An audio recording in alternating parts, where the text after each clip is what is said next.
புருஷன் நான் தாண்டி. பூபாலுக்கு வந்து நாளைக்கு 10th பப்ளிக் எக்ஸாம். அதனால காலையில இருந்து படிச்சுக்கிட்டே இருக்கானா. அதனால அவங்க அம்மா வந்து ஜூஸ் வாங்கி கொடுத்துட்டு இருக்காங்க, போய் கொடுக்க சொல்லி. இன்னும் என்ன நம்ப முடியல, ஆள் வந்து படிக்கிறான்னு சொல்றது. நீ என்னங்க பண்றான் அவன்? இன்னும் திருந்தலமாமா. ஜாதி மதம் பார்க்காத, அது கொஞ்ச நாள் கூட தாங்காது. எல்லா காலம் நல்ல காலம். என்னடி வாய்ஸ் இது?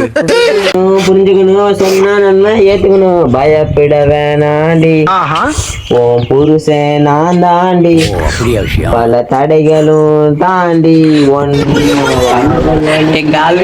Confirm fail. பேசுறேன். எங்கடா இருக்க? வீட்டுல. ஆமா, ஏதோ படிச்சுக்கிட்டே இருக்கியாமா பப்ளிக். உண்மையா? ஆமையா, பல்லோட கூட நேரம் எல்லாம் படிச்சிட்டு இருக்கையா? எத்தனை முடிச்சிட்டியா? என்னது படிச்சு முடிச்சிட்டியா இல்ல படிச்சிட்டு இருக்கியா? இன்னும் படிச்சுட்டே தான் இருக்கேன்.